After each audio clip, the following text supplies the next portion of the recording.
Кажется, совсем недавно на месте этого дома заложили капсулу. Не прошло и года, как он достроен и готовится к открытию. Комплекс включает в себя 3 многоквартирных дома с благоустроенной зоной отдыха и удобной парковкой. Несмотря на пасмурную погоду, настроение у собравшихся поистине праздничное. Причина для радости веская. Сегодня собравшимся здесь новоселам вручают квартиры. Разделить с ними эти минуты радости приехал и глава республики Рамзан Кадыров.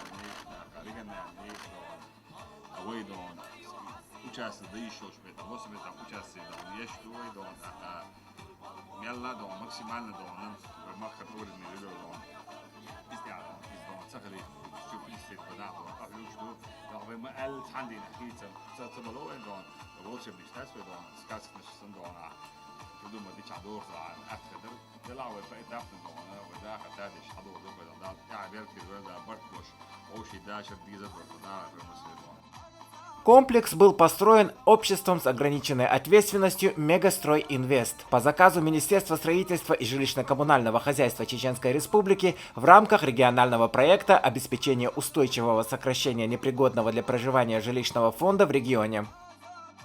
В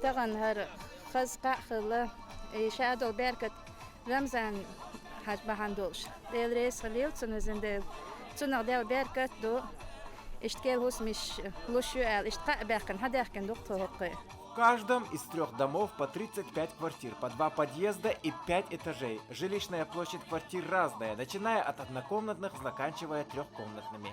Помещения светлые и просторные, лестницы оборудованы пандусами для инвалидов. Счастливые жители говорят, что не ожидали такого подарка. Сона тахано настроение юкса. Истрай тиш хусмшкал хадах кан хокчут хадахш. Кельтрайн хусмшелла хасхиш самгни доктор тахан. Док праздник дотрон. Продук стесненно условишка ашдар чаван нишиатер тха. خادين ستوش خز دقة خانير خزق خيتي هوش تونيل تون خيج نماني ينا خشوينش بعد جديد خينش دكياتر يوتي دكنش خلفر خينش دكياتر تون دخ وخدو ديريس خل. Торжественное открытие жилого комплекса было приурочено ко дню рождения первого президента Чеченской Республики, героя России Ахмад Хаджи Кадырова. Более 100 семей сегодня обрели чистые, светлые и новые квартиры. Башир Саутиев, Рамзан Мусаев, информационное агентство Грозный Информ.